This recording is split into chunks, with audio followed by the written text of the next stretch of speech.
নমস্কার বন্ধুরা, সোনার রান্নাঘরে তোমাদের স্বাগতম। আজকের রেসিপি আলু দিয়ে কাতলা মাছের ঝোল। 5 পিস মাছ ধুয়ে নুন ও হলুদ মাখিয়ে নিয়ে ভেজে তুলে নিলাম। এবার লম্বা করে কেটে রাখা আলু নুন ও হলুদ দিয়ে ভেজে নিলাম।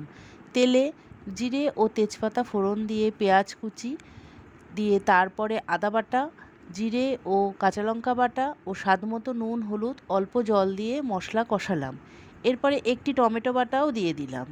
সব মশলা কষে গেলে ভেজে রাখা আলু দিলাম। একটু ভাজা হয়ে গেলে পরিমাণ মতো জল দিলাম। ঝোল ভালোভাবে ফুটে গেলে মাছ দিয়ে কিছুক্ষণ ফুটিয়ে ধনেপাতা কুচি মিশিয়ে নামিয়ে ফেললাম। তৈরি হয়ে গেল আলু দিয়ে কাতলা মাছের ঝোল।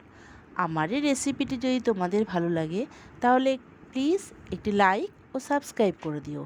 তোমাদের একটি লাইক ও সাবস্ক্রাইব আমাকে এগিয়ে যেতে অনেক সাহায্য করবে। ধন্যবাদ বন্ধুরা।